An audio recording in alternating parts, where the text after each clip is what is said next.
es egresado de la Universidad de Guadalajara, así también ex pasante de la Corte Interamericana de Derechos Humanos, miembro de la Red Latinoamericana de Estudios e Investigación de los Derechos Humanos y Derecho Humanitario, miembro de la Asociación de Participantes del Concurso Interamericano de Derechos Humanos del Washington College of Law, de la American University, y también ha presentado en diversas ocasiones amicus curiae ante la Corte Interamericana, ha dictado conferencias relacionadas con el derecho constitucional, los derechos humanos en México, Perú, Ecuador, Guatemala y Argentina, y actualmente se desempeña como litigante adscrito al área de defensa constitucional de la firma Yanes y Soto.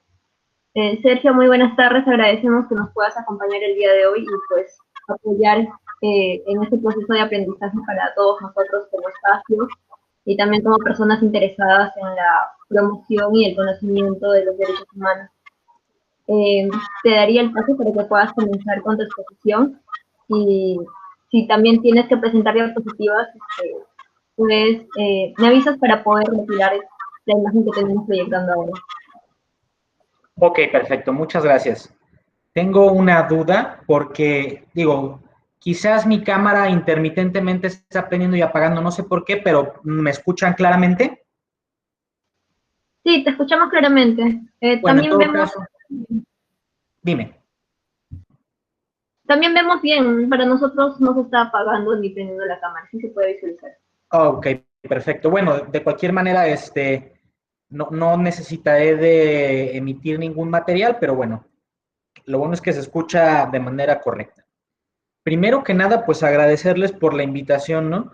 Desde el primer contacto que tuve con el doctor Alejandro Cruzati, un amigo, un gran amigo a quien tuve el gusto de conocer precisamente en la Corte Interamericana, que me dice, hay un grupo de estudio de derechos humanos en donde les gustaría escucharte. Y pues nada, al recibir la invitación me doy cuenta de que ese grupo precisamente era el tan conocido Círculo de Derechos Humanos de esta universidad. En concreto les comento que pues tengo el gusto de conocer a muchas personas valiosísimas en toda esta labor de difundir la protección de los derechos humanos de su universidad, a Pamela, al profesor Raúl Pariona, a Bianca Centeno, a Natalia Nináncuro, a Carolina Guasasquicha, mucha gente, y de verdad que me dio mucho gusto recibir la invitación por parte del círculo porque sé que llevan mucha labor y que hacen cosas importantes precisamente en la difusión de todo lo que tiene que ver pues con los derechos humanos, ¿no? Y en esta ocasión, y porque precisamente es lo que me convoca a mí, vamos a hablar un poco sobre lo que es la libertad personal en el contexto de la jurisprudencia interamericana. Dicho sea de paso, la amplitud de este derecho, bueno, nos daría para abordar un gran número de conversatorios y bastante extensos, pero trataré de alguna manera de hacer como una radiografía general, un bosquejo muy general del ámbito de protección de lo que es el artículo 7 en este caso, que es el que contempla la libertad personal y que también habla a su vez de la propia seguridad personal. Ya abordaremos un poquito las distinciones que hay precisamente en torno a estos dos derechos. También si en algún momento surge algún tipo de pregunta, igual podrían por aquí dejarme en el chat y yo trataré de estarlas contestando posteriormente. Bueno, como les comentaba, precisamente el contenido convencional de este derecho parte de forma primaria de lo que establece el artículo 7 de la Convención Americana sobre Derechos Humanos. Creo que todos estamos claros en la importancia de por qué analizar la Convención Americana sobre Derechos Humanos, tanto en su país como en mi país, como en los países que son propios del sistema interamericano. Precisamente de alguna manera el abordaje de todo este tipo de tópicos de alguna manera se introduce en nuestras propias constituciones, en nuestro propio orden jurídico como una verdadera fuente jurídica, ¿no? Y eso es lo que de alguna manera nos convoca a que nosotros tratemos de estar involucrados en todo esto y de alguna manera que conozcamos estos contenidos para que podamos incorporarlos o seguirlos desarrollando en nuestros propios sistemas jurídicos, pues con la finalidad de alguna manera de que podamos tener de alguna manera una comprensión más amplia, cada vez más amplia de lo que es la protección de estos derechos, que a fin de cuentas ese es uno de los puntos que tenemos que buscar cuando hablamos de la protección de los derechos humanos. Que cada vez podamos tener una protección más amplia frente a restricciones, desde luego, menores. Si nosotros llevamos a cabo un estudio, una lectura del artículo 7 de la Convención Americana sobre Derechos Humanos, podemos darnos cuenta de que parecería que el derecho a la libertad personal únicamente se refiere a una dimensión relacionada con con la libertad locomotiva, es decir, con poderme mover, poder circular por un espacio de un territorio, un espacio físico. Sin embargo, este derecho, tradicionalmente entendido desde esa perspectiva de la libertad física, tiene un contenido mucho más amplio. Tiene que ver con la autodeterminación de la persona. Pero es importante que tengamos esto con claridad en nuestra mente, obviamente para que podamos usarlo, el derecho y su contenido, su núcleo esencial, de manera que estas pautas, digamos, neutras, digamos, abstractas, generales, podamos nosotros aplicarlas como una medida, un tamiz para analizar las medidas legislativas y los propios actos ejecutados por las autoridades con la finalidad de que, obviamente, los actos y esas normas sean acordes con las razones que el derecho suministra a la luz de lo que establece la jurisprudencia de la Corte Interamericana, esperando que la jurisprudencia en nuestras propias cortes sea compatible con todo esto. El primer vistazo que quiero hacer en la jurisprudencia de la Corte Interamericana precisamente tiene que ver con esto, y esta distinción es una de las pautas claras que tiene la Corte Interamericana y podemos encontrarla, entre otros casos, en el caso Chaparro, Álvarez y Lapo Íñiguez. En este caso, precisamente, la Corte habla de este contenido amplio de lo que es el derecho a la libertad personal. La Corte nos dice precisamente que, de alguna manera, la libertad, entendida de forma amplia, no es otra cosa sino esa capacidad de poder hacer o no hacer todo lo lícitamente permitido, ¿sí? Digamos que constituye de alguna manera el derecho de las personas a poderse organizar, con arreglo obviamente en la ley, sobre su vida individual, su vida social, opciones, convicciones. De alguna manera, ese es, digamos, que el contenido amplio del derecho a la libertad. Pero hay que recordar también que esta estructuración convencional, este artículo de la Convención, en el primero de los puntos del artículo 7, habla de la libertad personal y también de la seguridad. Hay que establecer la diferencia que hay entre uno y otro. En este mismo caso, Chaparro, Álvarez y Lapo Íñiguez, la Corte luego hace una acotación sobre la seguridad, en donde nos dice, bueno, la seguridad de alguna manera es esa ausencia de perturbaciones que restrinjan o limiten las libertades más allá de lo razonable, siendo muy importante tener cierta noción de lo que es razonable. ¿Qué es razonable? ¿Qué es la razonabilidad? Son conceptos que se han de alguna manera incorporado en la ciencia jurídica que nosotros llevamos a cabo, que nosotros desarrollamos, que obviamente tienen contenidos no solamente meramente etimológicos o de definición de la propia palabra, sino que van más allá.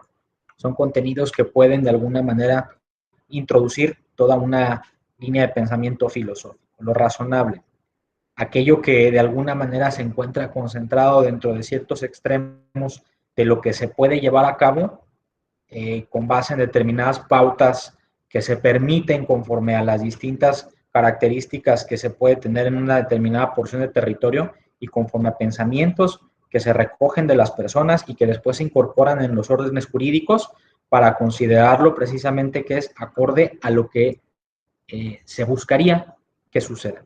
Es una definición quizás muy general, pero bueno, es importante entender. En este mismo caso, la propia Corte Interamericana habla de la importancia de este derecho como uno de los atributos de la propia persona, ¿no?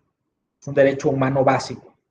Claro, el hecho de que la Corte Interamericana e inclusive toda la doctrina de los derechos humanos nos establezca esta palabra de derecho humano básico, No significa, desde luego, y como seguramente ustedes ya lo saben y lo han estudiado, que existan derechos humanos que no sean importantes en relación a otros.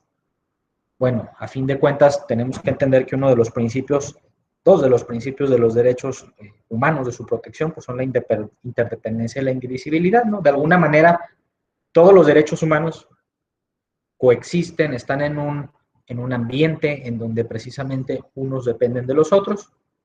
Sin embargo, el señalamiento que realiza la Corte, en este caso sobre la libertad, identificándola como un derecho humano básico, no atiende sino a otra razón que precisamente establecer que así como por ejemplo la vida, de este derecho parte el ejercicio de otros derechos.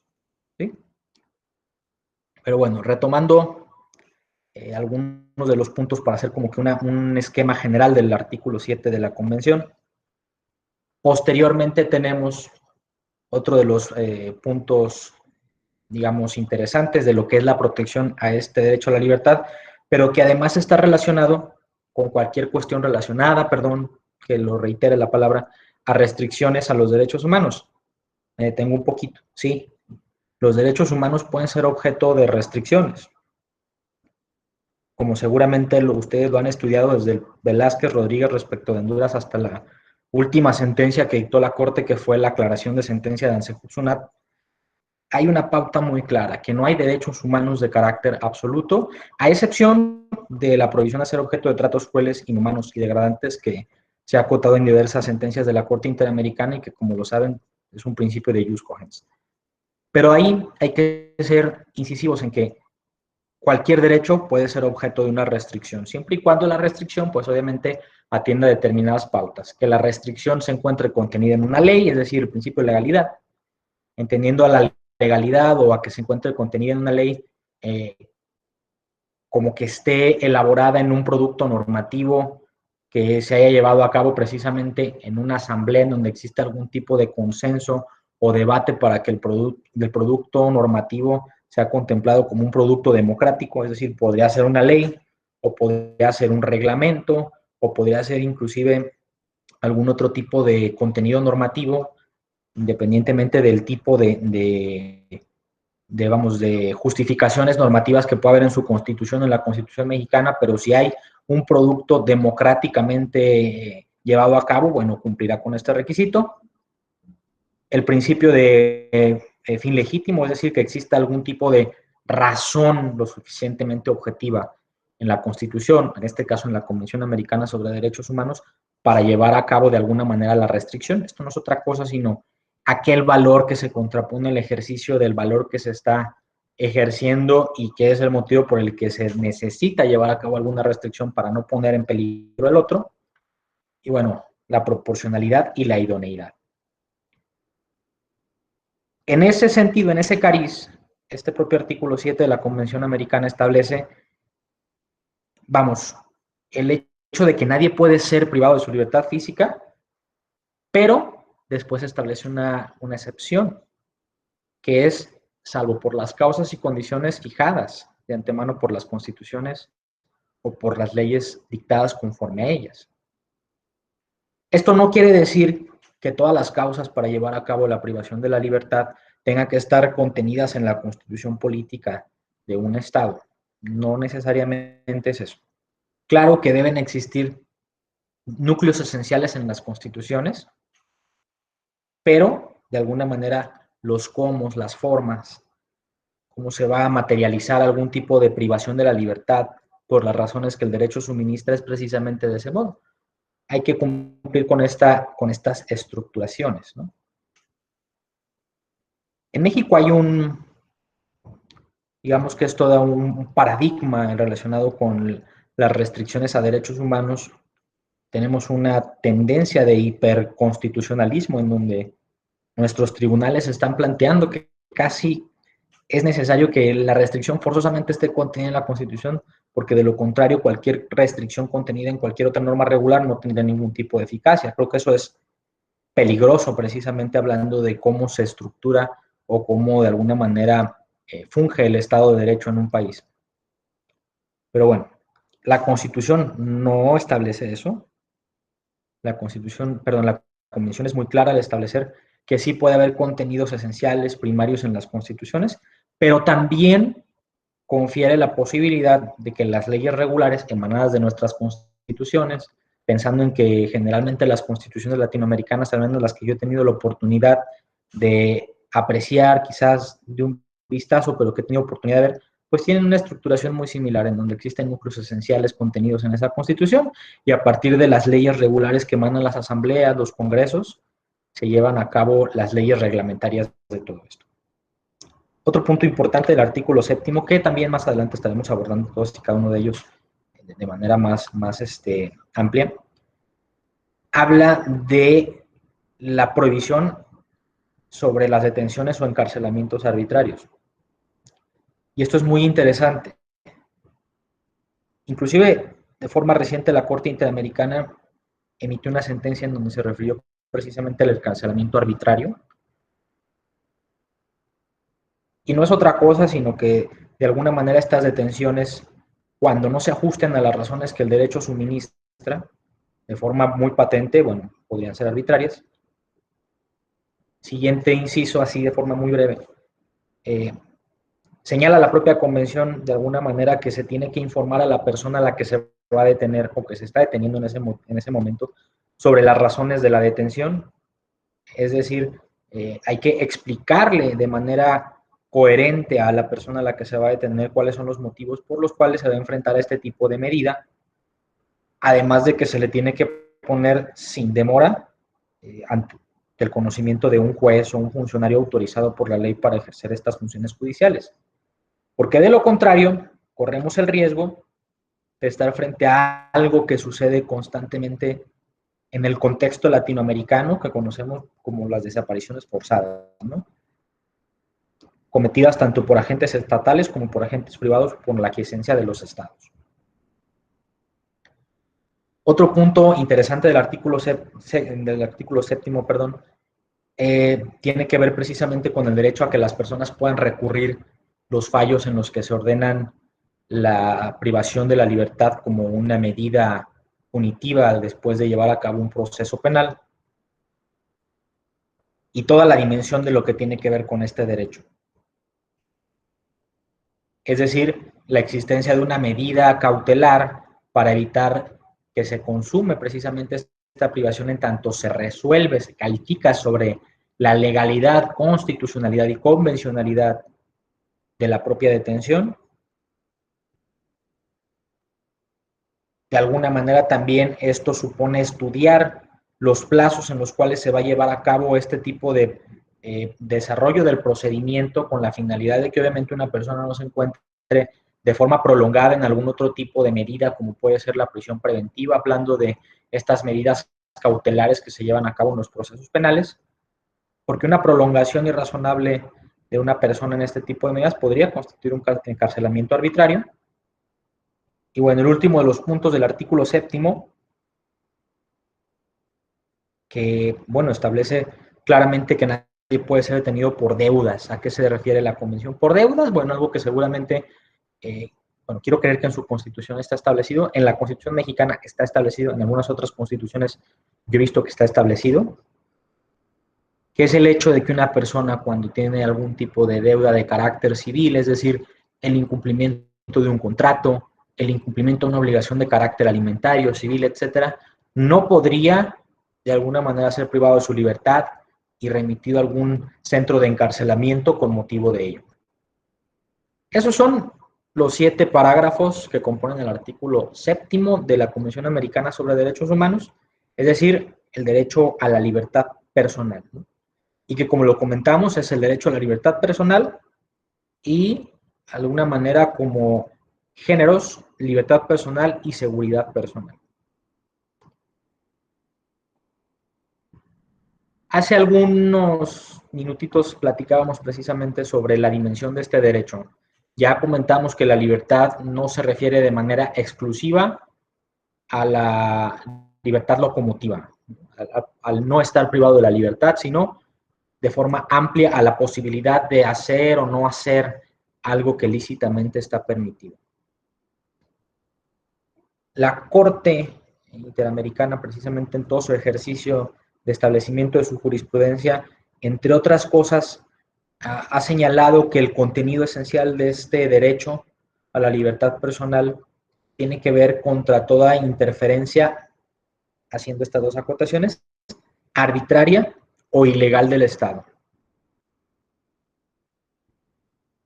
Y yo creo que en mi caso, cuando comencé a estudiar el derecho a la libertad personal, yo recuerdo para algún moot court, algo que nuestros capacitadores en aquel momento trataban de demostrarnos con mucha claridad y que querían que estuviéramos muy conscientes de ellos, era entender precisamente la diferencia que puede haber entre estos dos conceptos, es decir, una interferencia a la libertad arbitraria y una interferencia ilegal a la libertad.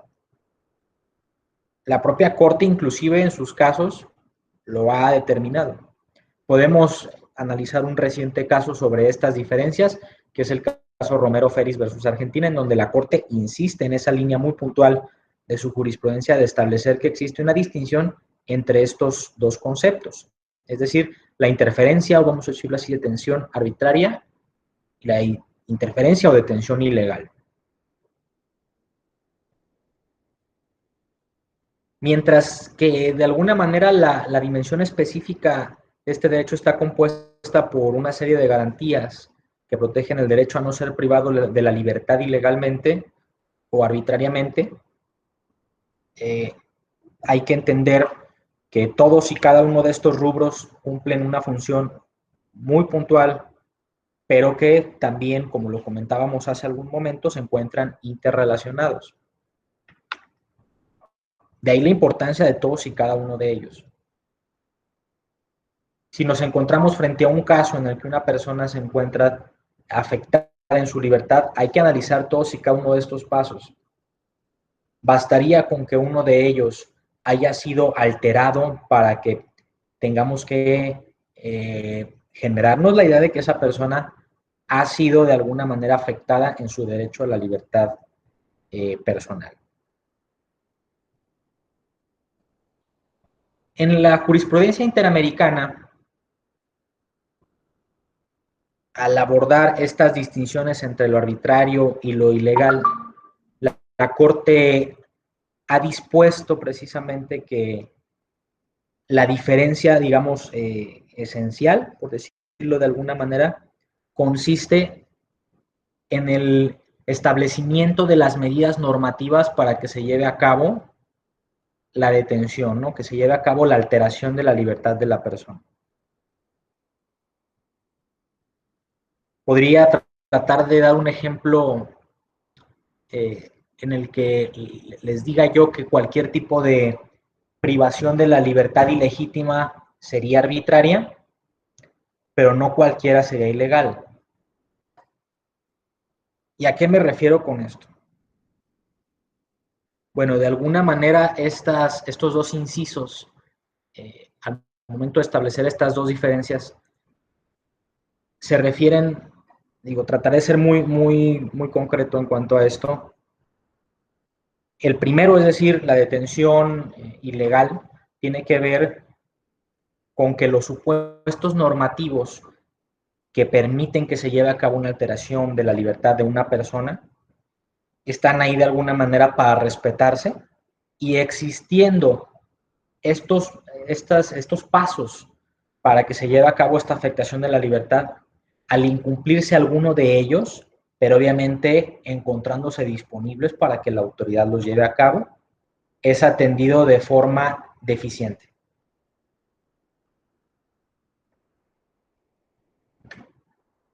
Podríamos de alguna manera decir que esto funciona de esa manera. Eso podría ser en una apreciación muy concreta lo que supondría una privación ilegal de la libertad.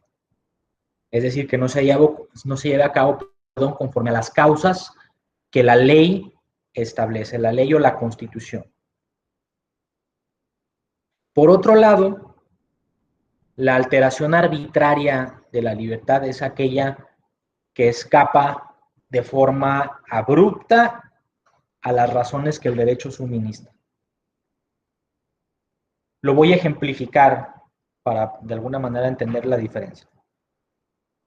Una persona que comete un delito en flagrancia, que recientemente la Corte Interamericana se pronunció sobre el tema de la flagrancia en un caso argentino, es señalada por una persona al momento en el que comete el delito ante una autoridad, y pensemos en que la Constitución y la legislación de un Estado permite que en esas condiciones esta persona pueda ser detenida de inmediato, pero que sea sujeta, o sea, puesta a disposición inmediata de la autoridad persecutora de los delitos para que cumpla con la indagatoria sumaria y sea a su vez, de forma sumaria, sometido a conocimiento de un juez para que se califique sobre su situación jurídica. Si se lleva a cabo bajo esos cánones, estaríamos frente a una detención, desde luego, llevada a cabo conforme a las razones que el derecho suministra.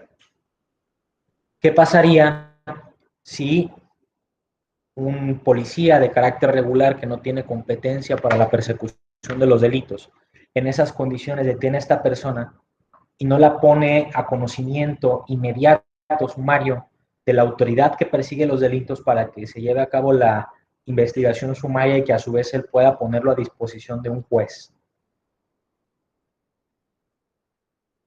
Si no lo pone a disposición de esa autoridad y por el contrario lo deja recluido en un centro de alguna manera que tiene que ver con este tipo de policía, por decirlo de alguna manera, algún separo de esta policía, pensemos en una policía de bando municipal, eso sería una detención arbitraria, sería un encarcelamiento arbitrario. Si al momento de ponerlo a disposición del agente del Ministerio Público incumple con el plazo razonable y no lo pone a disposición de forma inmediata, sino que en el ínter en el que lo detienen y que lo ponen a conocimiento de la autoridad encargada de la prosecución y de la investigación de los delitos, y lo hacen mediante un plazo que resulta ser irrazonable, bueno, hubo una alteración dentro de los propios plazos, dentro de los propios mecanismos que la ley prevé para que esto pueda ser llevado a cabo. Bajo ese mismo ejemplo podríamos diferenciar qué podría ser ilegal y qué podría ser arbitrario, insistiendo en que cualquier tipo de detención o de privación, alteración de la libertad de una persona es arbitraria de manera general, pero no toda es ilegal. A eso es a lo que se refiere precisamente la jurisprudencia interamericana al establecer estas dos diferencias. Seguramente ustedes han conocido casos en donde se lleva a cabo esto, donde pasa de esta manera. Claro que ambas alteraciones, ambas irrupciones del derecho a la libertad, pues de alguna manera generan una lesión en este derecho, que hay que insistir, como lo dijo la Corte Interamericana, es un derecho humano de carácter básico.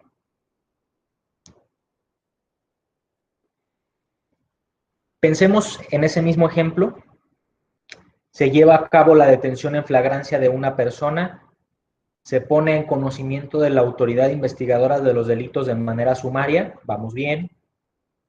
El agente del Ministerio Público o la Fiscalía de la Nación o cualquier denominación que pueda tener esta autoridad que recibe a esta persona, la pone a conocimiento de un juez de forma inmediata y posteriormente el juez que va a conocer precisamente de esta causa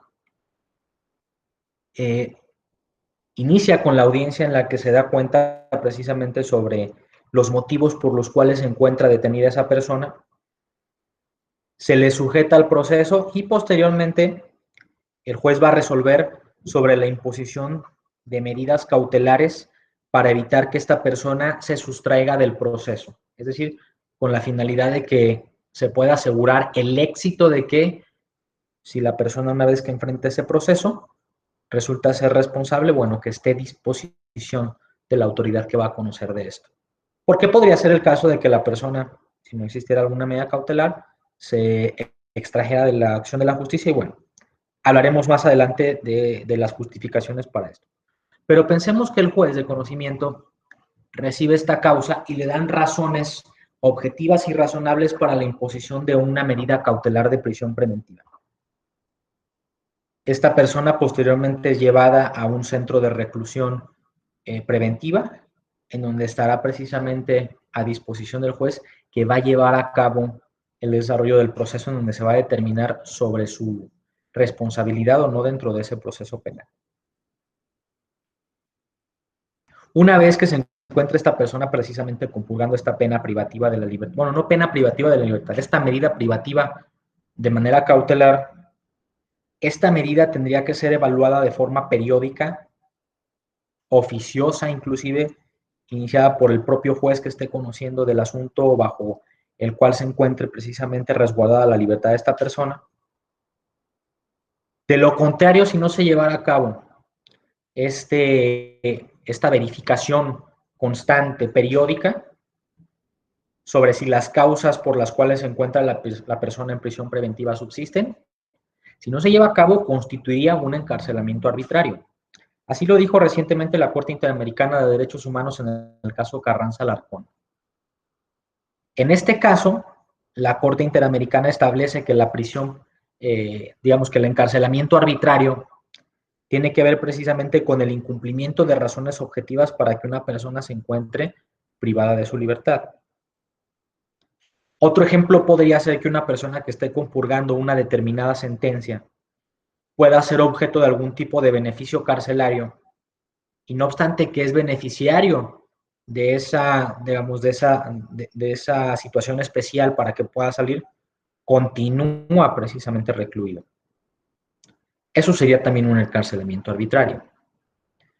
Otro ejemplo de lo que podría suponer un encarcelamiento arbitrario es que una persona, no obstante que haya compurgado la pena que se le impuso en una sentencia firme por un juez, no salga de esta cárcel para continuar con su desenvolvimiento de su libertad en sociedad, por no contar con los recursos económicos para llevar el pago de una reparación del daño. Eso también podría constituir de alguna manera un encarcelamiento arbitrario. El caso Carranza-Alarcón a mí particularmente me llama mucho la atención porque llega en un momento complicado, en un momento de pandemia, en donde, como ustedes lo saben, desde México hasta Argentina, recorriendo toda esta parte del continente, existe un terrible problema de hacinamiento carcelario.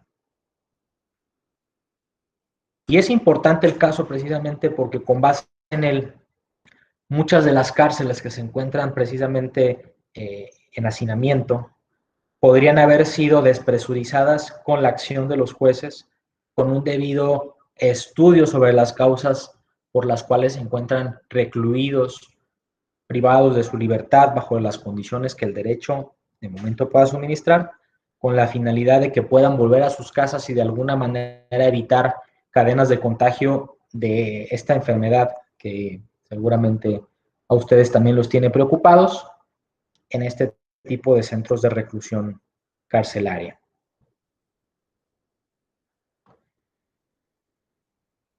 Y bueno, este encarcelamiento arbitrario nos tiene que convocar a hablar de otro importante tema relacionado con la libertad personal, que es, como lo comentaba en el ejemplo anterior, la prisión preventiva oficiosa. Yo recuerdo que alguna vez vi una audiencia muy interesante que se llevó a cabo en un tribunal de su país en donde estaban debatiendo sobre la imposición de una medida de prisión preventiva a una persona sujeta a un proceso.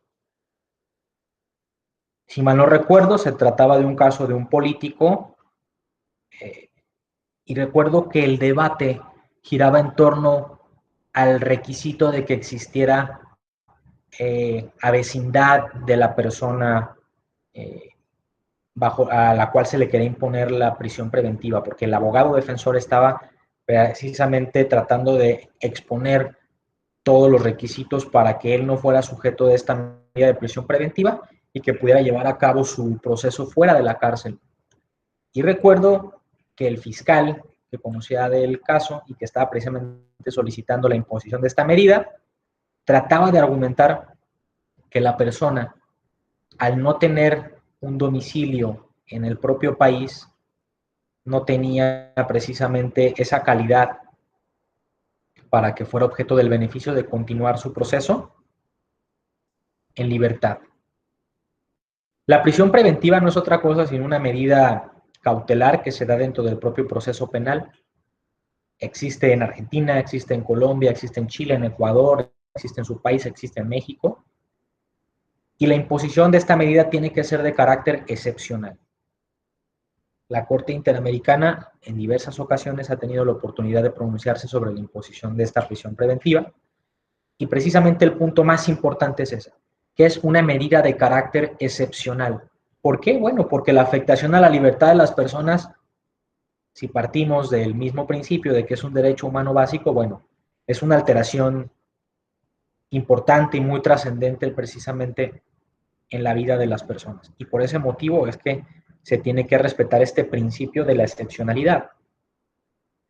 Esta prisión preventiva tiene que estar sujeta, obviamente, a las causas que la propia ley pueda prever como necesarias para la imposición.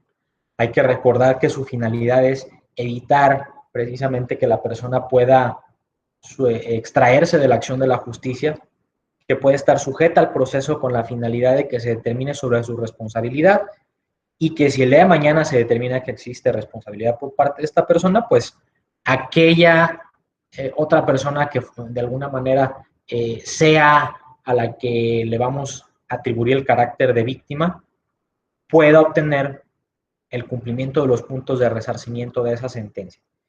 Esa es la finalidad de la prisión preventiva, pero hay que analizarla en el contexto de la trascendente e importante alteración que constituye el derecho a la libertad de las personas. Sobre todo porque esta alteración se da cuando ni siquiera se ha determinado si la persona a la que se le impone es responsable o no. Por ese motivo tiene que ser excepcional la imposición de esta medida. ¿Cuál es el principio? ¿Cuáles son los puntos bajo los cuales se va a justificar la imposición con base en este principio de excepcionalidad? Bueno, de alguna manera hay que entender que el propósito tiene que ser meramente cautelar. Hay que neutralizar los riesgos procesales, sobre todo de la no comparecencia al juicio, pero siempre y cuando exista algún otro tipo de medida que asegure la posibilidad de que la persona pueda comparecer a ese proceso y sujetarse a todas las consecuencias que él implica, bueno, en esos casos no se justificaría la imposición de una prisión preventiva. Si pese a todo esto se impusiera una prisión preventiva a una persona sujeta a un proceso, bueno, estaríamos frente a un encarcelamiento arbitrario y frente al incumplimiento nítido, claro, patente del punto 5 del artículo 7º de la Convención Americana sobre Derechos Humanos.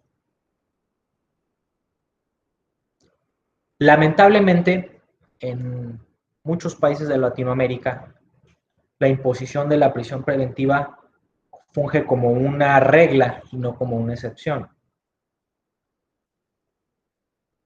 En muchas ocasiones para los fiscales hay países en los que la obtención de medidas de prisión preventiva son consideradas como aliciente dentro del cúmulo de beneficios laborales que pueden tener ellos conforme a sus regímenes profesionales y de carrera. Bueno, imagínense qué terrible y qué alarmante puede ser eso.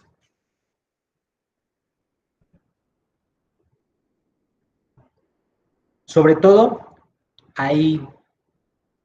voy a tratar de usar los conceptos adecuados. ¿Hay un ánimo sospechoso detrás de todo esto?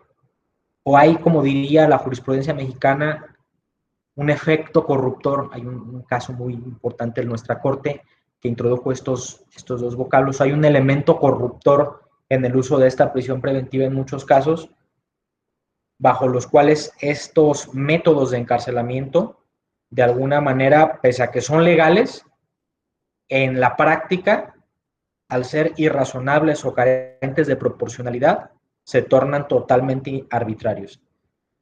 ¿Qué es esto? Bueno, no es otra cosa sino el uso indebido, inadecuado, tanto de los fiscales como de los propios jueces de estas medidas. En una apariencia normativa, porque obviamente la ley lo prevé y la ley establece las pautas, ellos aplican estas medidas aún y cuando no se justifica que sean aplicadas.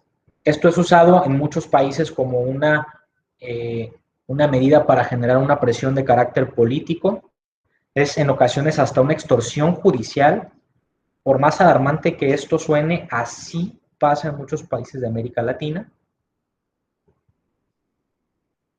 Y bueno, esto es algo que no tendría que estar pasando en pleno año 2020, pero como ustedes ya lo han logrado ver en sus estudios en materia de derechos humanos, bueno, pese a que tenemos más de 30 años de jurisprudencia de la Corte Interamericana sobre tópicos tan claros como lo es la libertad, son cosas que suceden día a día, claro que sí.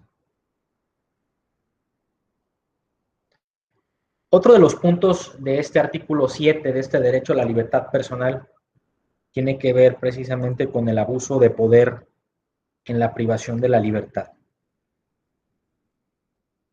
Tiene que ver con aquello que llevan a cabo las autoridades que pueden estar facultadas para ejecutar, bueno, tanto para ordenar como para ejecutar una medida privativa de la libertad.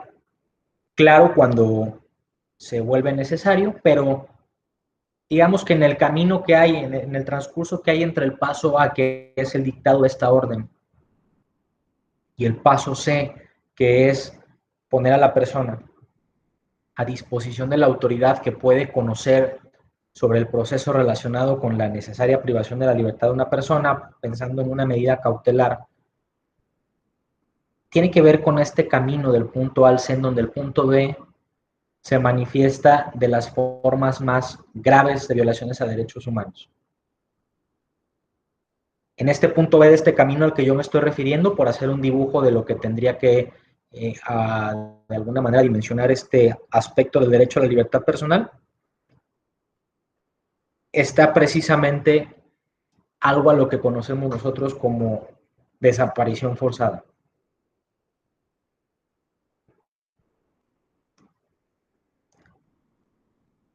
No obstante que debería hablar más sobre este caso, es curioso porque lo uso como referencia en pocas ocasiones, pero es un muy importante caso y sobre todo es un importante caso de mi país, que es el caso Radilla Pacheco versus México.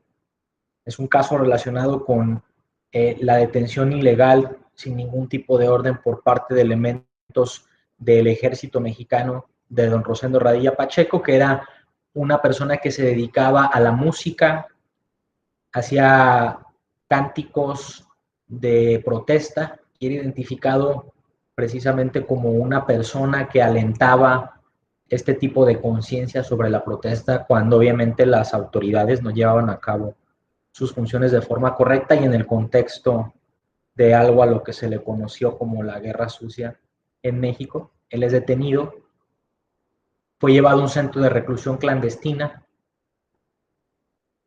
no se puso definitivamente en conocimiento de las razones por las cuales fue detenido. Su familia, desde que fue detenido, tuvo conocimiento de su exacta ubicación en 2 ocasiones únicamente, y desde que esto aconteció, no volvieron a saber nada de él y se presume que fue seguramente objeto de cualquier número de vejámenes para la integridad del señor Rosendo Radilla y posteriormente fue asesinado y sus restos mortales fueron seguramente ocultados por parte de estos efectivos del ejército mexicano.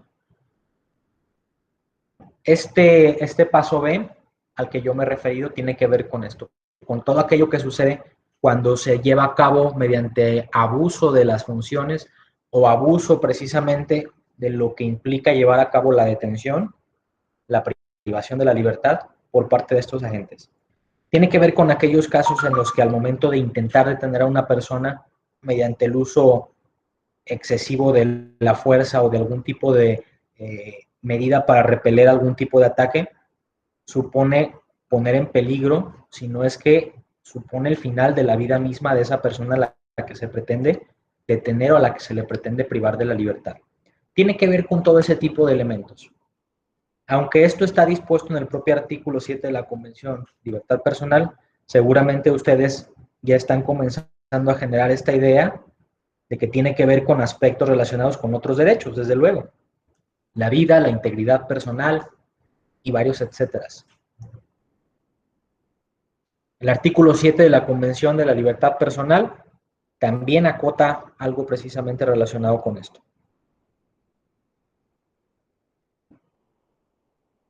Por último, quiero referirme a un tema que también subyace de este artículo 7 y que cobra mucho sentido precisamente en el contexto de la pandemia. Privación de la libertad y estados de emergencia o suspensión de garantías. Como ustedes saben, en muchos de los países de Latinoamérica, no en todos, pero sí en muchos, se optó por determinar estados de emergencia, es decir, estados de suspensión de derechos y de garantías, con la finalidad de poder hacer frente de forma, entre comillas, estoy moviendo los dedos, no me ven porque parece que la cámara como que no funciona muy bien, se retrasa la imagen, pero entre comillas, efectivas. El establecer los estados de emergencia o estados de excepción no supone el incumplimiento de determinadas pautas, hay que decirlo.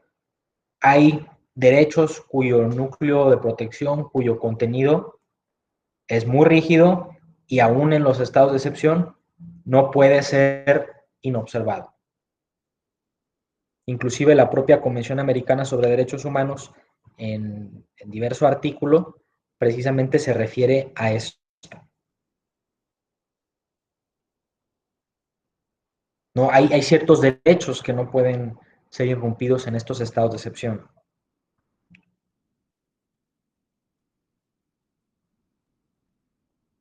Se vio con todo esto de la pandemia el uso incorrecto de las medidas de suspensión de garantías,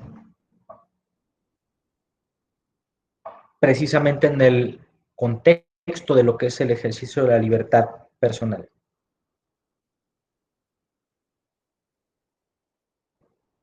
Este derecho, si bien con motivo de la aplicación de una medida de suspensión de garantías también puede verse sí restringido, hay determinadas condiciones que llevan a cabo, bueno, que tienen por objetivo proteger este derecho, que no pueden ser inobservadas, que no pueden ser desestimadas por por el establecimiento de estas medidas de excepción.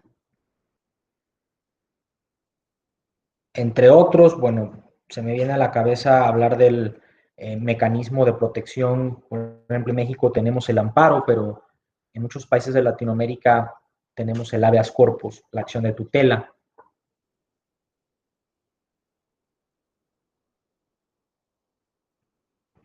Y precisamente estos estados de excepción son empleados por las autoridades, por aquellos encargados del establecimiento de estos estados de excepción, para llevar a cabo cualquier tipo de vejámenes en contra de la integridad de las personas, no se diga obviamente del derecho a la libertad de las personas.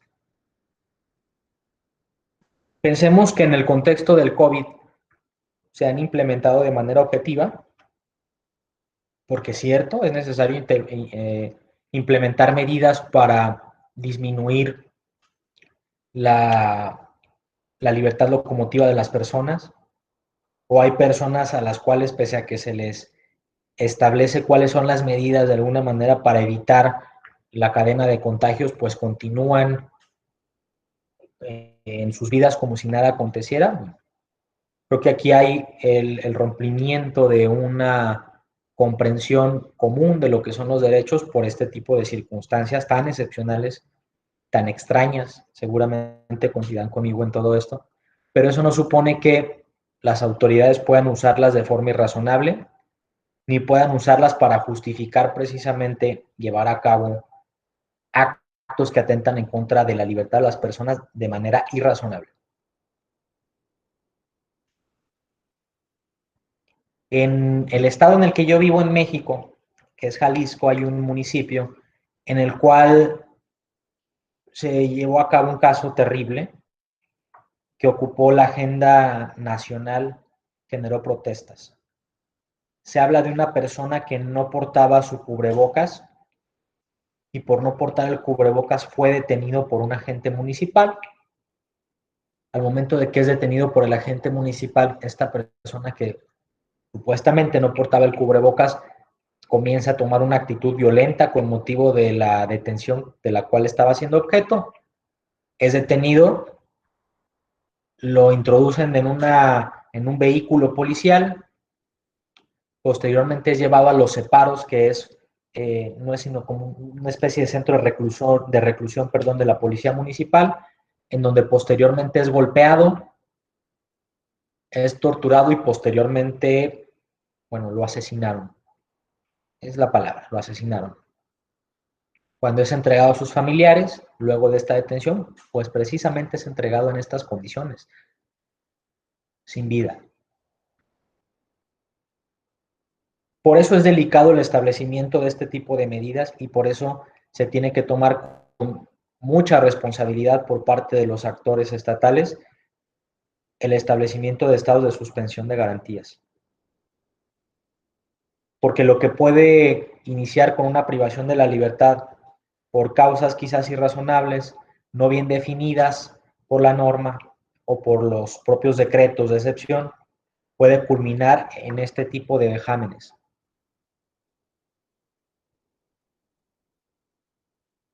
Esta es una radiografía muy general de lo que es el derecho a la libertad personal. Estos son algunos casos de los que integran la línea jurisprudencial de la Corte Interamericana en materia de libertad personal. Estos fueron algunos ejemplos de cómo se manifiestan las violaciones a este tipo de derechos o a estas categorías, del derecho a la libertad personal. Sin embargo, todo su contenido, toda su estructuración es sumamente compleja. Hoy en día estamos viendo cómo están precisamente surgiendo nuevos supuestos sobre la afectación a estos derechos. Al menos en el continente, bueno, tenemos a una Corte Interamericana muy sólida llevando a cabo el establecimiento de sentencias en donde con mucha expertise se abocan a determinar las violaciones a este derecho. Advierto yo que la jurisprudencia de la Corte Interamericana ha sido muy nutrida, muy sólida y continúa llevando a cabo ese encaminamiento progresivo cada vez a buscar una mayor amplitud de protección sobre este derecho. Lo lamentable es que continúen este tipo de casos en nuestro país, en nuestros países surgiendo. No es algo novedoso hablar de ello. Los países tienen en sus respectivos tribunales mucha jurisprudencia sobre lo que es el respeto de la libertad personal. Y bueno, creo que es una cuestión de voluntades. A nosotros lo que nos corresponde de alguna manera es conocer todo esto, continuar proponiéndolo en los tribunales, dialogarlo, debatir, llevarlo a conocimiento de las autoridades encargadas del establecimiento de medidas normativas para que traten de acotarlos en los propios ordenamientos, reglamentos, leyes, etcétera. Y lamentablemente, pues es una lucha que seguramente no va a terminar. Hay que poner mucha atención a los establecimientos carcelarios, hay que poner mucha atención al uso inadecuado, indebido de la prisión preventiva. Hay que tener mucho cuidado precisamente con la forma en la que se van conformando los cuerpos policíacos, porque obviamente también ellos tienen mucho que ver en todo esto. Hay que capacitarles, hay que introducirles este pensamiento sobre los derechos humanos con la finalidad de que al momento de que lleven a cabo sus tareas lo hagan con estricta sujeción a estos principios. Y a nuestros jueces, bueno, pues con nuestros jueces es una cuestión bastante delicada, porque ellos serían quienes de manera primaria tendrían que llevar a cabo todo el ejercicio de estos contenidos con la finalidad de establecer orden en los países. Pero sí, siendo hoy 31 de octubre del 2020, todavía vemos casos en los que los jueces incumplen con estos deberes, que ustedes como yo, que hemos podido tener un acceso al estudio de la jurisprudencia interamericana, pues nos parecen más que claros y pese a eso, se incumplen con estos deberes. Muchas gracias.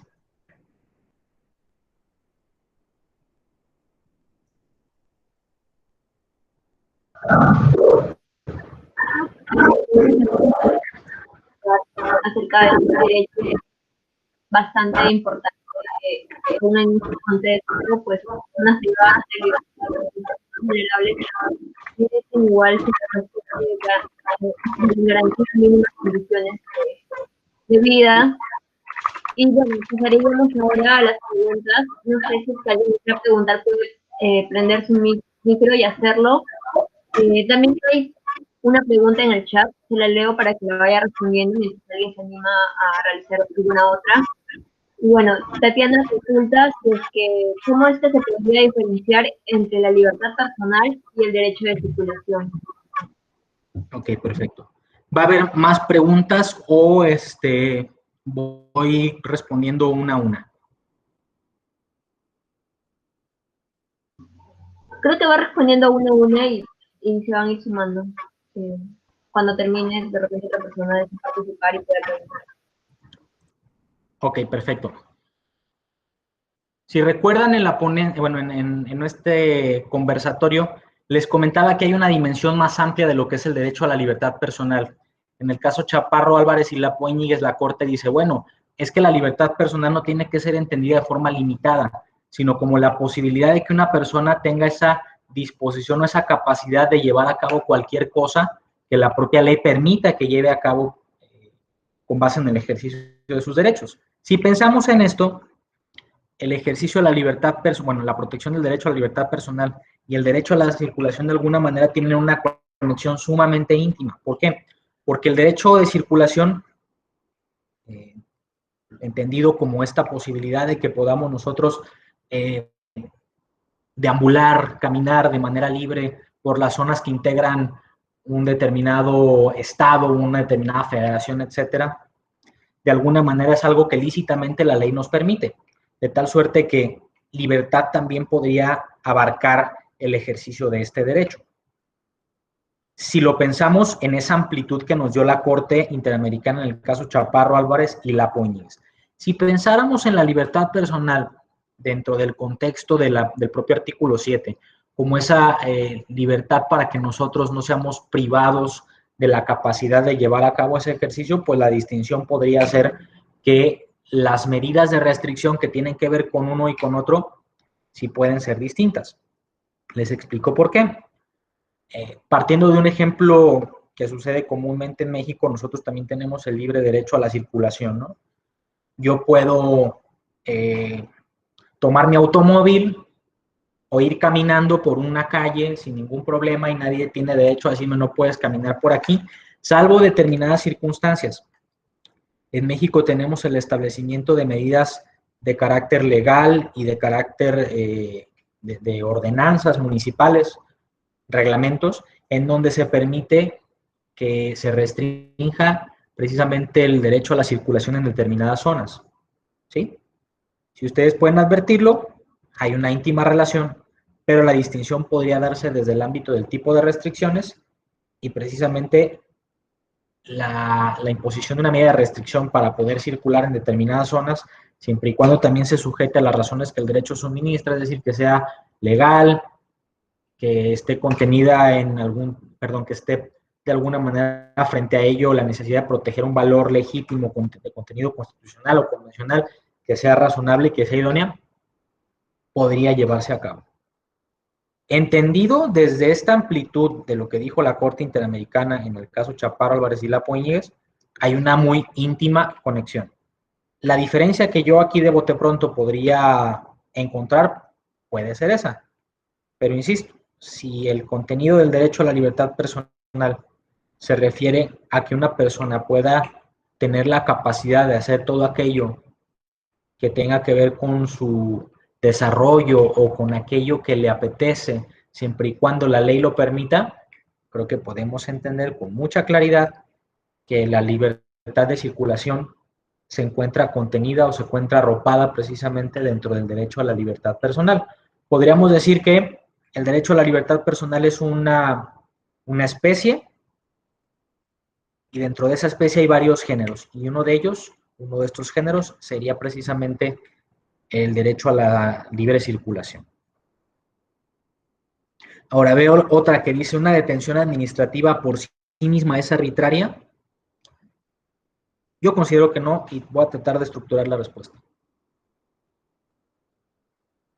Generalmente las detenciones administrativas son por algún incumplimiento de disposiciones de carácter claro administrativo.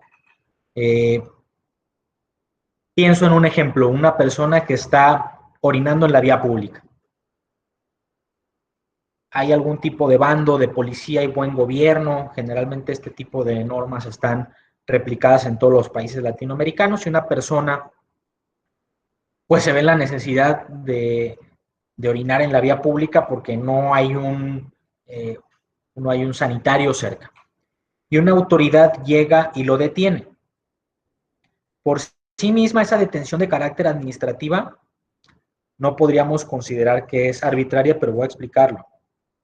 Para poder determinar que una detención administrativa es arbitraria, precisamente tenemos que analizar las causas por las cuales se lleva a cabo. En el caso de una persona que lamentablemente se ve en la necesidad de orinar en la calle porque no hay un sanitario, a mí me parecería razonable que lo haga, porque el no hacerlo y no tener a su disposición un sanitario, pues podría generar que tenga un problema de salud. Me parece que en estos casos podemos ir en la misma gradación de las medidas. Podría la autoridad imponerle algún tipo de apercibimiento. Pero puede haber casos en los cuales una detención de carácter administrativo sí se encuentre justificada. Una persona que esté deambulando y que dañe patrimonio público, eso tanto puede ser un delito como puede ser una falta de carácter administrativo. ¿Se podría justificar el detenerlo? Siempre y cuando sea bajo los principios que se encuentran contenidos en estas normas que prevean la facultad para que la autoridad pueda llevar a cabo esta detención, para que sea sujeto del procedimiento administrativo correspondiente, y que la detención únicamente sea para que se le haga conocer la multa a la cual puede ser sujeto, que reciba la multa o el apercibimiento, o que se determine la forma en la que va a llevar a cabo las medidas de conmutación de esa multa, yo no veo por qué podría ser una detención administrativa arbitraria. Pero hay casos en los que, si se incumplen con estos requisitos, pues definitivamente una detención administrativa podría ser arbitraria. Hay que entender también algo. Miren, la Convención Americana, bueno, la jurisprudencia de la Corte Interamericana establece que las restricciones a los derechos humanos tienen que estar contenidas en una ley formal y material.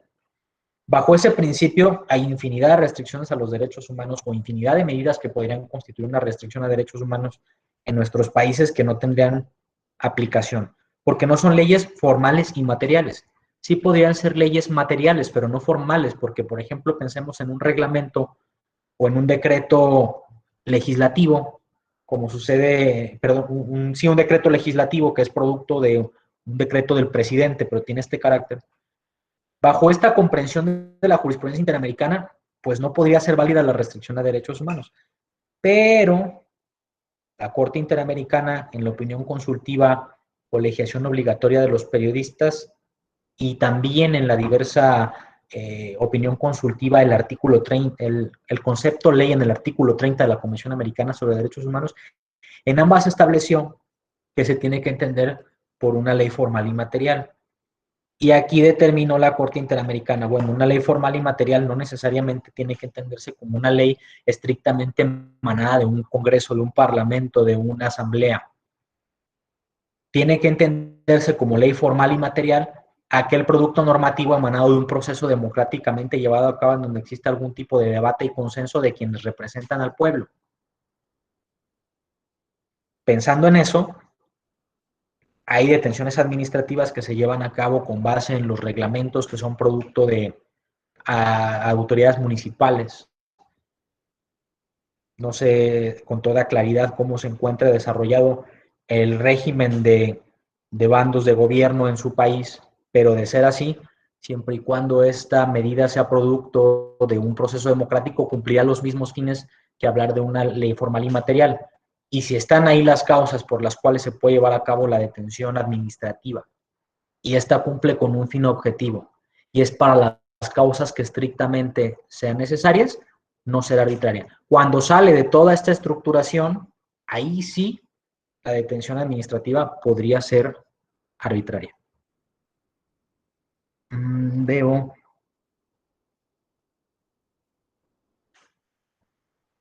¿De qué manera podría realizarse un control de plazos y la necesidad de la medida? ¿Hasta qué punto llega la discrecionalidad del Estado y en qué medida podría limitarse o cuestionarse? Bueno, esto es muy complicado porque las leyes, pensemos en que no pueden estar diseñadas para poder abarcar todos y cada uno de los supuestos que se van a manifestar en la vida real. Si recurrimos a la historia, podemos recordar que Napoleón quería establecer un código en el que se consideraran todas y cada una de las posibilidades de las relaciones civiles que se llevaran a cabo en una sociedad. Y por obvias razones fracasó. Es imposible.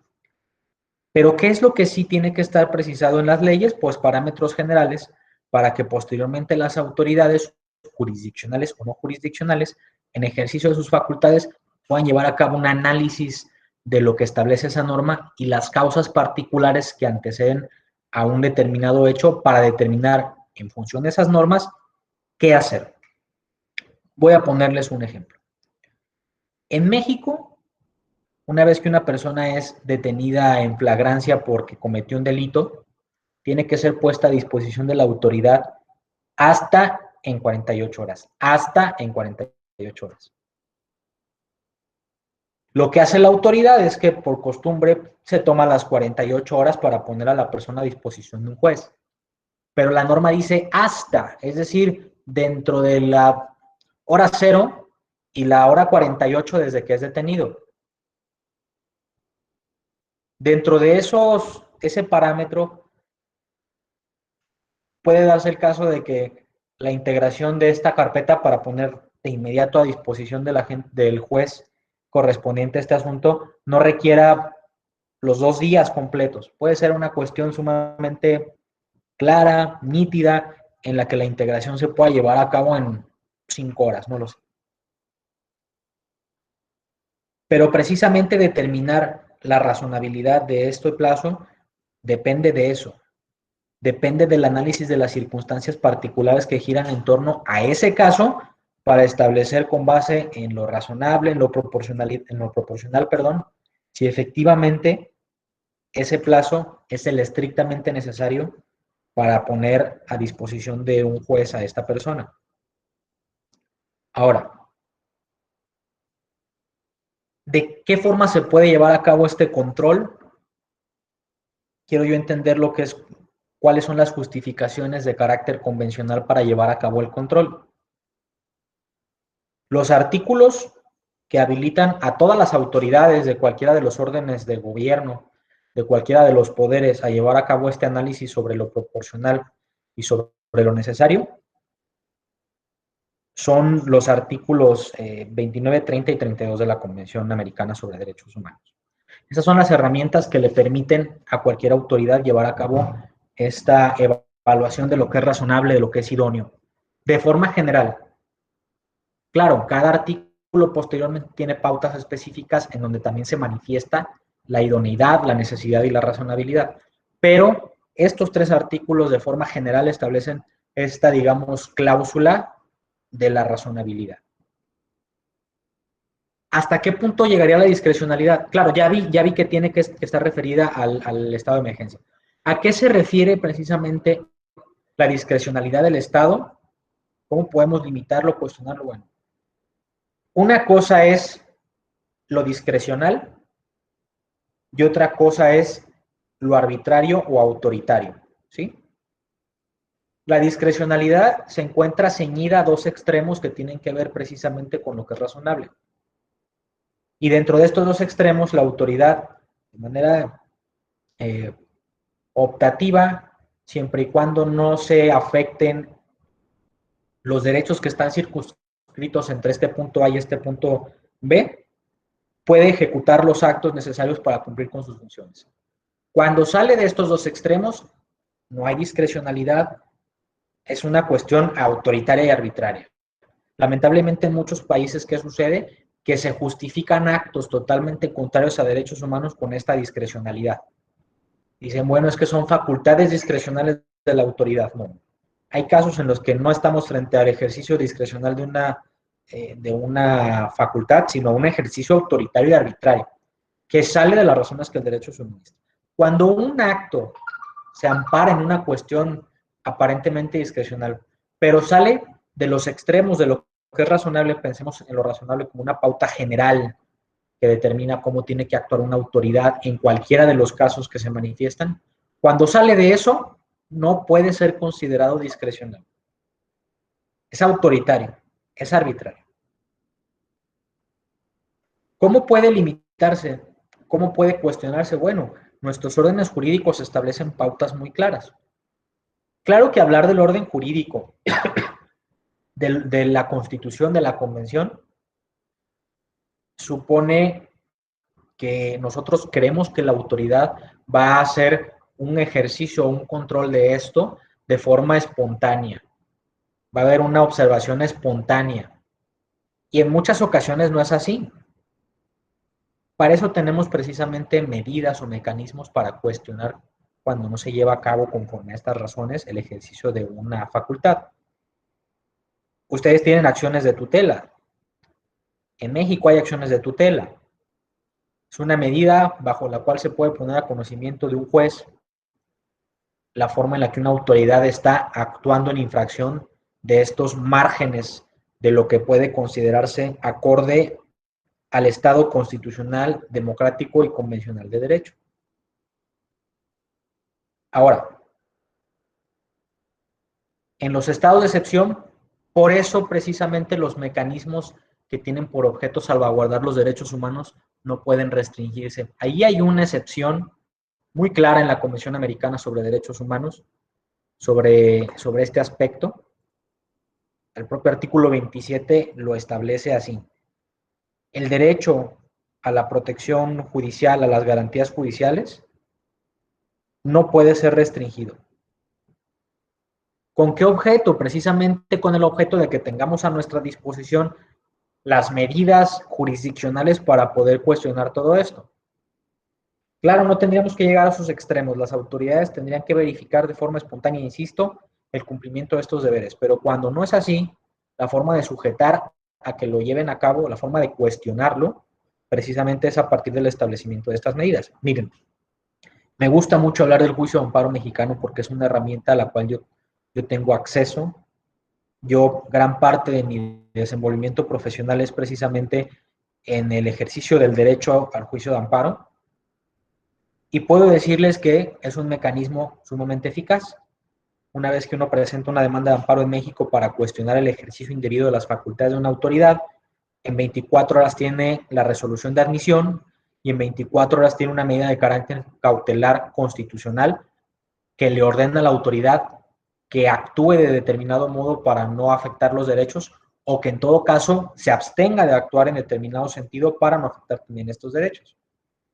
El incumplimiento de estas medidas supone cárcel y la destitución de la autoridad. Por eso es eficaz. Yo quiero creer que tienen ustedes una acción de tutela, algún habeas corpus, que tenga esta misma dimensión. Así es como puede cuestionarse precisamente que la autoridad, al momento de llevar a cabo el despliegue de facultades discrecionales, lo haga fuera de estos márgenes de lo que es razonable. Lo que tienen que hacer ustedes de alguna manera es un dibujo en su cabeza sobre los extremos de lo que es lo razonable, que va a delimitar lo que es razonable, los estándares que la propia Convención que la propia Corte Interamericana va determinando sobre cada derecho, y si el acto que se encuentra frente a ustedes sale de estos extremos, no puede ser considerado discrecional. Es un acto, lisa y llanamente, autoritario y arbitrario. No hay más. Y lamentablemente las autoridades se amparan precisamente en este concepto de discrecionalidad para cometer todo tipo de vejámenes. Espero haber respondido esta pregunta. Si no, con todo gusto pueden mandarme un correo, voy a ponerles mi correo y podemos continuar abundando sobre estos puntos. La siguiente pregunta dice, ¿cuánto tiempo podría constituir un plazo razonable para que la persona sea llevada ante un juez tomando en cuenta el estado de emergencia sanitaria en el que nos encontramos. Mira, hace un momento lo comentaba. ¿De qué va a depender la razonabilidad de un plazo? De las causas particulares del hecho frente al que ustedes se encuentran. Sobre el tema de la detención, así como sobre el tema del establecimiento de plazos para el ejercicio del derecho a la defensa, etcétera, la Corte ha establecido pasos bajo los cuales se puede determinar cuándo un plazo puede ser razonable o no. En el contexto de emergencia sanitaria, hay que entender que muchos de los puntos bajo los cuales se estructura la propia jurisprudencia pueden verse alterados. Hay cierta flexibilidad que la propia convención de alguna manera permite, pero ello no supone que sean incumplidos de forma total, de forma absoluta.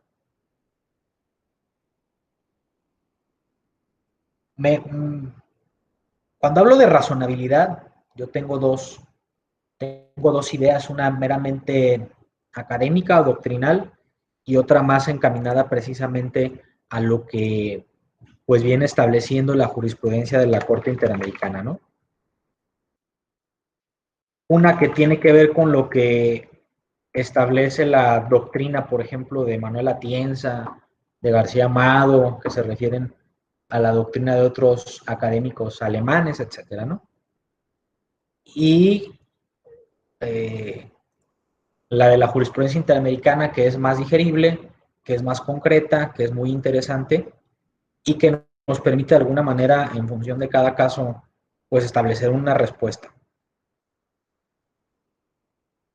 ¿Qué tendría que analizarse en un determinado caso, sobre todo en el tema del contexto de emergencia sanitaria, para determinar si el plazo para que la persona sea llevada ante el juez es razonable o no? La forma en la que se llevó a cabo la ejecución de la conducta, ¿sí? El tipo de conducta, obviamente, la complejidad de esta conducta,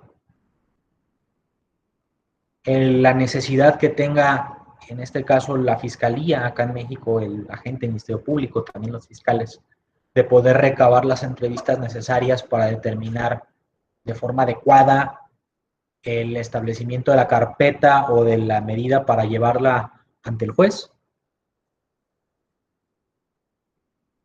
Si se incumplen con este tipo de deberes, bueno, pues sabemos que no estaríamos frente a una puesta a disposición en un plazo razonable. Les comentaba yo que en México tenemos un plazo cuando una persona es detenida en flagrancia de hasta 48 horas para que sea puesto a consideración de un juez, pero que la norma lo prevé así hasta. Y por norma muchas autoridades se toman las 48 horas cuando en muchas ocasiones no tendría que ser así. ¿Cuál es la medida en esto? Pues tiene que ver con el carácter argumentativo de lo que ustedes puedan precisamente poner a conocimiento del propio juez, de la propia autoridad. Hay un caso recientemente en donde se abordó esto, que tenía que ver también con flagrancia, etcétera, de Argentina. Recuerdo que cuando estuve en la corte me tocó escuchar las discusiones de las personas que estaban en el equipo que lo iban a abordar y se referían a una teoría de un doctrinista argentino que se apellida Jacobucci, en donde él establecía un test o un estándar para analizar esto. Si me mandas un correo, es Joaquín. Con todo gusto puedo compartirte este material porque creo que te puede interesar con el cariz de tu pregunta. Pero básicamente podría decirse que estos son algunos de las herramientas con las que se cuenta para poder llevar a cabo el análisis de este plazo razonable. Ahora,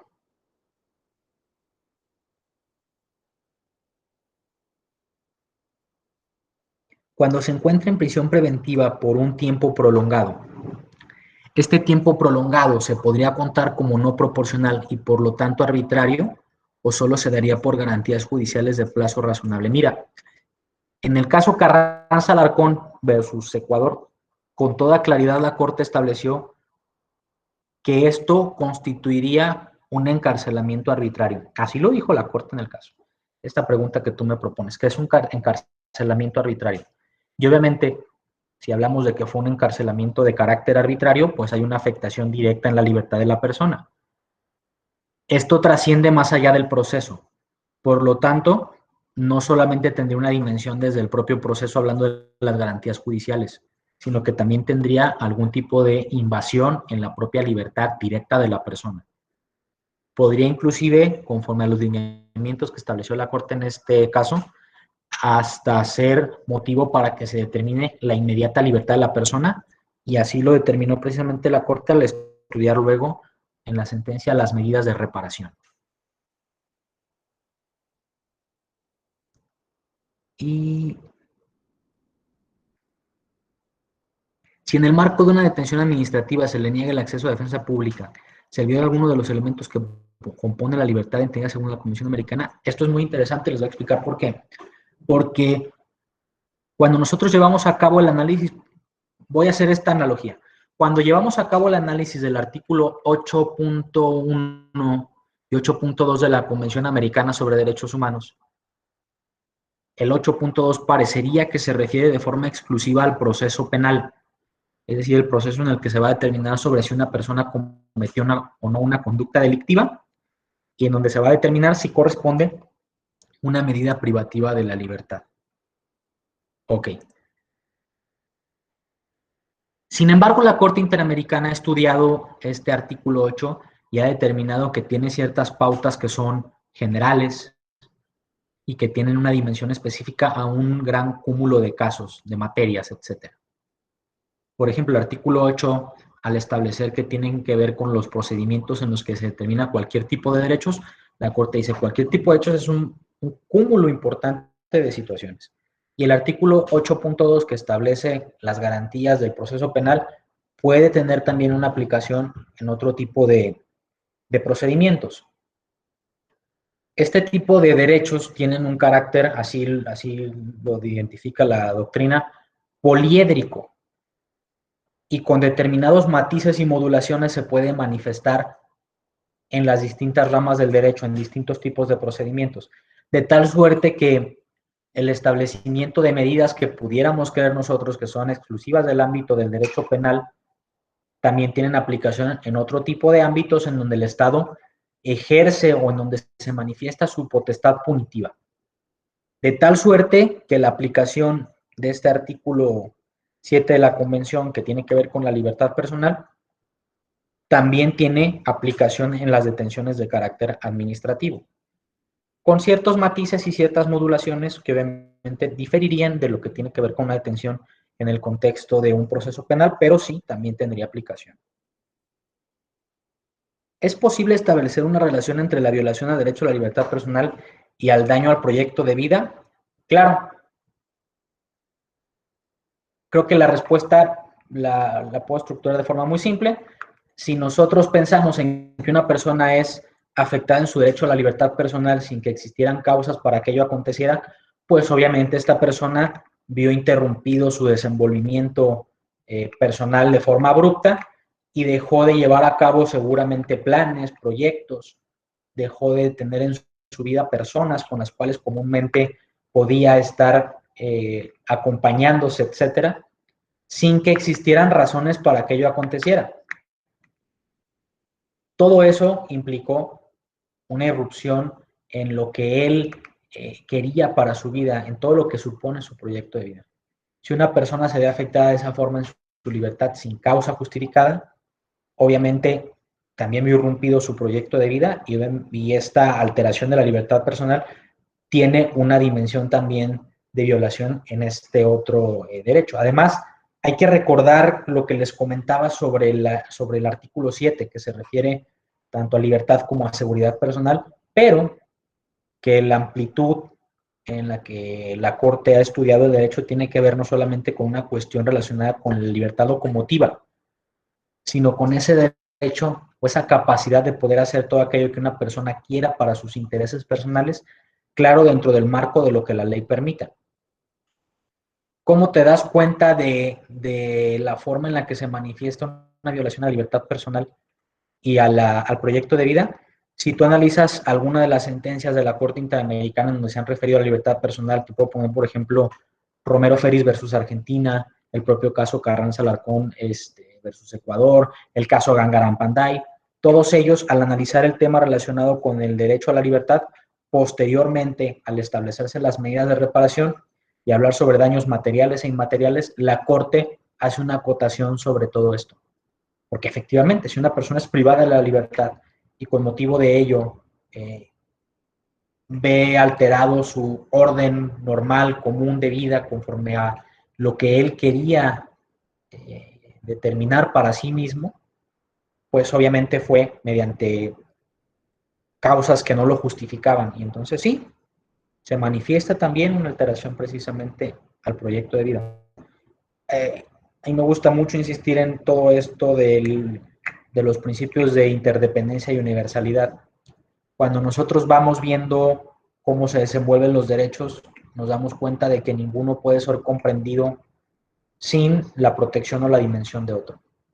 De tal suerte que la vida es un derecho primario porque de él depende el ejercicio de muchos otros, pero al hablar de vida hablamos de libertad, al hablar de libertad hablamos del proyecto de vida, al hablar del proyecto de vida hablamos del derecho a la alimentación o el derecho a la educación, el derecho a vivir en un entorno libre de corrupción. Entonces, esto es bastante interesante.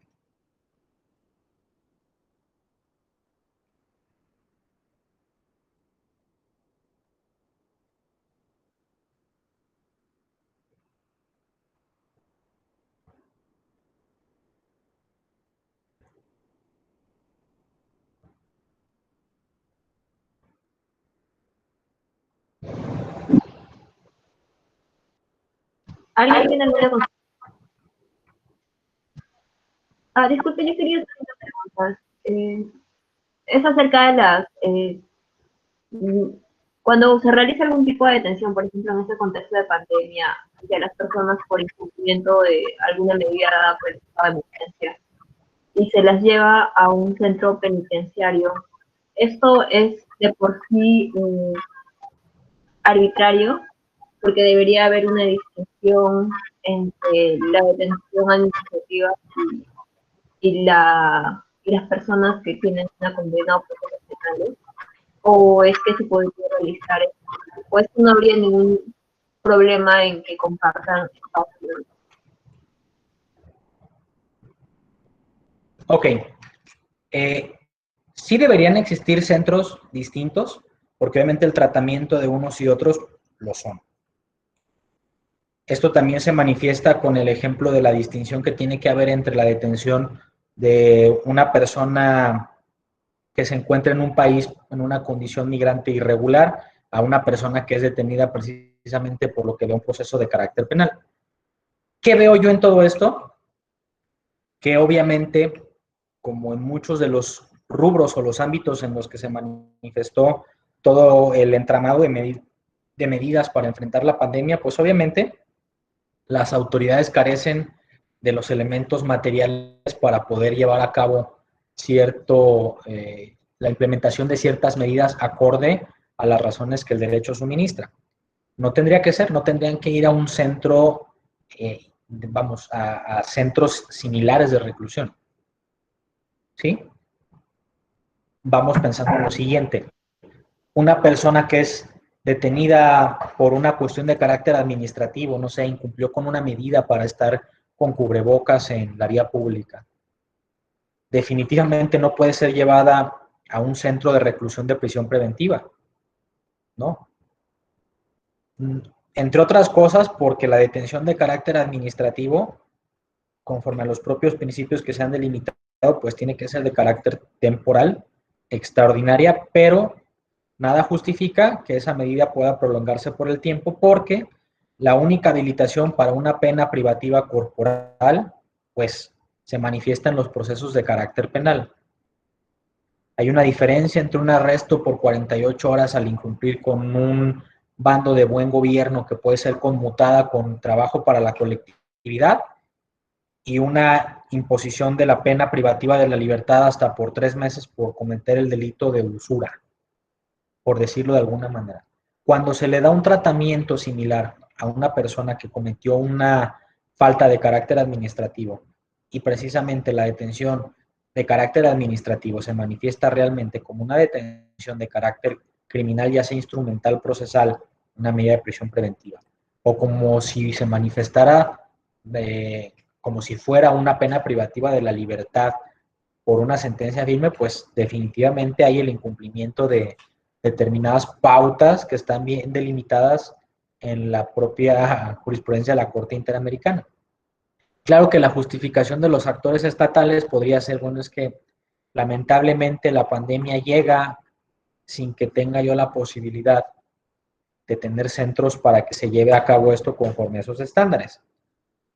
Es una falacia esa justificación porque a fin de cuentas la autoridad tendría que demostrar que efectivamente desplegó recursos y desplegó todas sus atribuciones con la finalidad de poder tener centros acordes al establecimiento de estas medidas y aún así no alcanzó a hacerlo.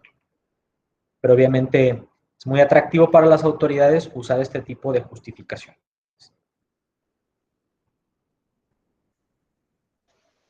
Muchas gracias. Gracias. Bueno, ahora damos por concluida la sesión. Antes, brindarle nuestro agradecimiento nuevamente. Este tipo de sesiones nos ayuda bastante a nosotros a formarnos un poco más en esta materia, así como también entender situaciones actuales que están muy relacionadas a este tipo de derechos que se ven vulnerados constantemente. Y bueno, eso sería todo por hoy.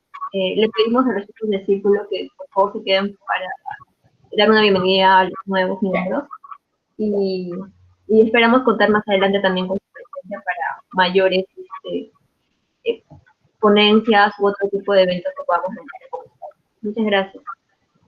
No, gracias a ustedes. Por aquí en el chat les dejé mi correo. Si tienen alguna duda o las personas que me hicieron las preguntas y que quedé de mandarles algún material, con todo gusto escríbanme y los estaré enviando por ese conducto.